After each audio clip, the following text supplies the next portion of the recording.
त्र्यम्बकं यजामहे सुगन्धिं पुष्टिवर्धनम्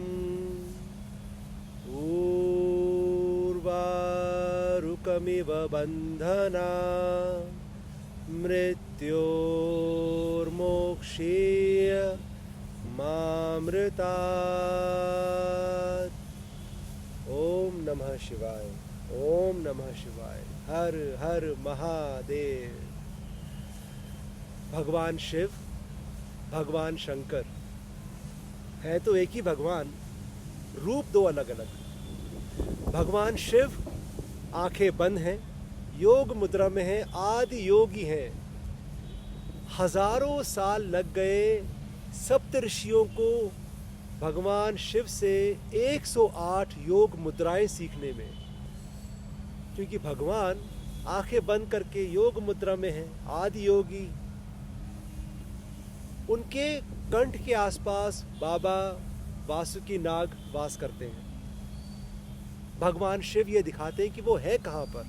वो है कैलाश पर्वत की चोटियों पर, जहाँ पर साल के 365 दिन बर्फ ही रहती है। तो जहाँ हमेशा बर्फ ही रहेगी, हरियाली तो होगी नहीं, और अगर हरियाली नहीं होगी तो जीवन नहीं होगा। तो वहाँ पे भूख, प्यास, एम्बिशन, एस्पिरेशन कुछ नहीं है, डिजायर नहीं है। कभी आपने आघोरियों को देखा है? कभी आपने साधु बाबा जो नाग बाबा होते उनको कभी देखा है? नागा साधु को, नागा साधु या आघोरी, कोई भूख नहीं, कोई प्यास नहीं, कोई एम्बिशन नहीं, कोई एस्पिरेशन नहीं, कुछ नहीं, कोई नीड नहीं, कोई डिजायर नहीं। इसलिए देवों के देव महादेव, लेकिन हर चीज के ज्ञाता, परम ज्ञानी, परम ज्ञानी। और एक दिन मां शक्ति ने प्रभु शिव को पकड़ा और जोर से हिलाया कि प्रभु आपके पास तो परम ज्ञान है, दुनिया के पास नहीं है। उनको सिखाना भी आप ही का कर्तव्य है।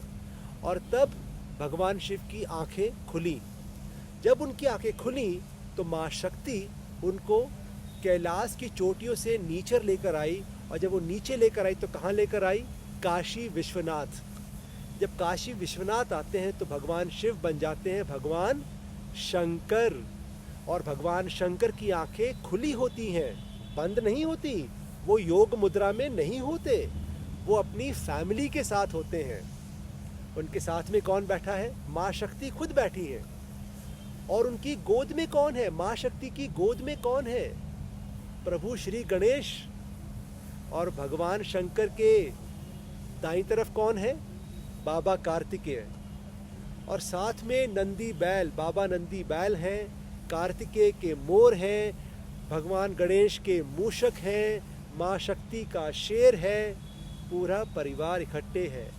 और तब वो शिव से शंकर बन जाते हैं, एक योगी से टीचर बन जाते हैं।